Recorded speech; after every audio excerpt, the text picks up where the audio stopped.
Hello, this is Mike, and this is a bit of an oddity.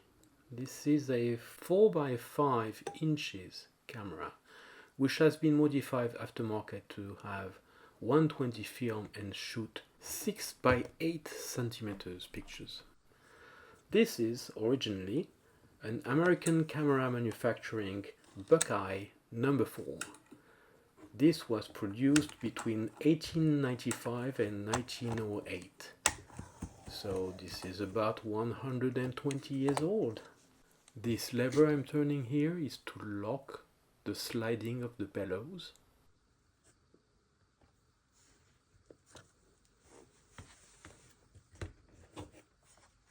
The focusing is done using this scale, assessing the distance between the camera and the subject.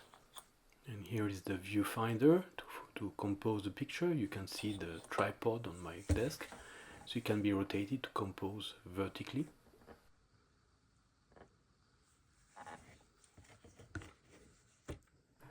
Let's pop out the back and look at the modifications which have been made.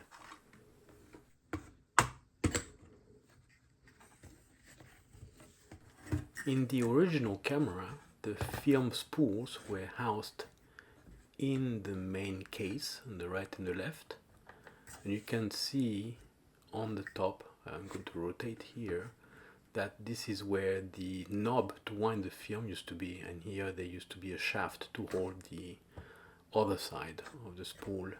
So this is all gone, and now the film is housed in the back.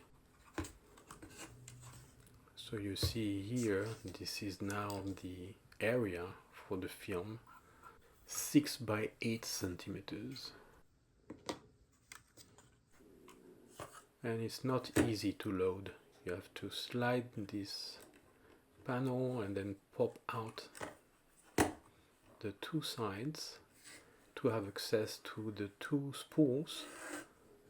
This way the film goes, on the other side is where the film winds, so the exposed film will be on the right once all the pictures have been taken. I'm going to use my test backing paper without any film on it, just to show you how this works. So this part is relatively easy, but the other side is not so much. You have to get some slack and try to get it to grab and hold the film. I should say grab and hold the backing paper, because even with a roll with film, the beginning is only the paper. Okay, it looks like it's grabbing, and so now I'm going to close and wind the film until we see the regular arrows and counters. So here is the arrow. For this type we don't really care, we keep going until we see the first number 1 for the first picture. Here it is. I am only demonstrating here, but as soon as the backing paper was grabbed and flowing, this should have been put back in the camera so that the film doesn't get exposed. Here I don't have any film, but if there was some film, it would be completely ruined. So the part where I wind it until the frame number 1 should be done with the panel secured in place like that.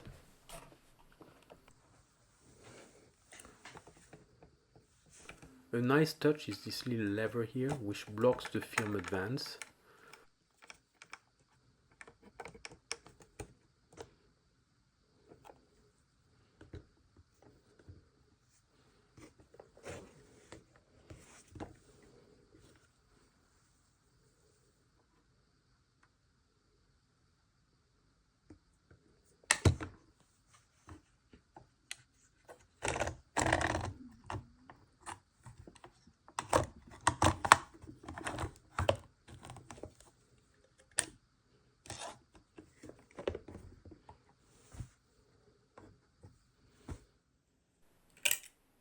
The shutter was stuck, so I took it apart, cleaned it, and added a little bit of WD-40, and now it's working fine. This shot only has one speed, which is about 1/10 of a second, and 3 operation mode, which I'm going to show you in a little while, but that gave me the opportunity to see how a leaf shutter works.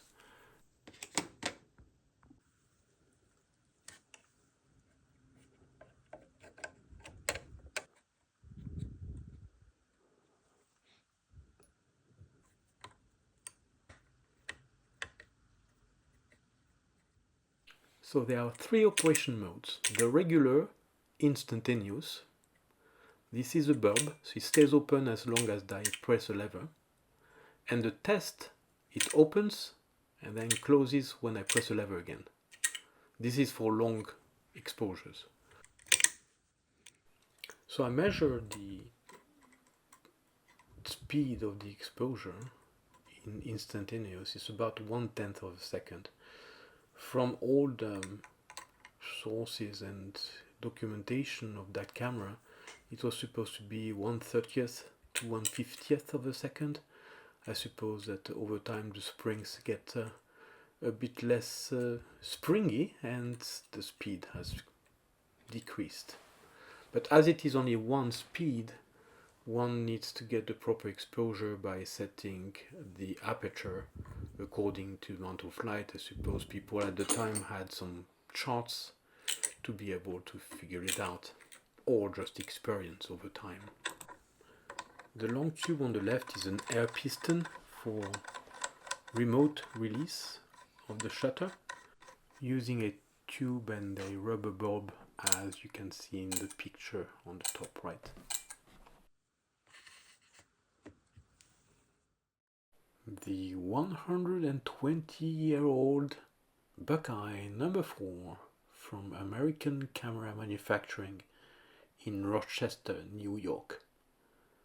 Pretty camera, if you ignore the addition of this black 120 film housing in the back, which is not exactly the prettiest of modifications, but it makes it unique. And the rest of the camera is beautiful and well preserved considering how old it is.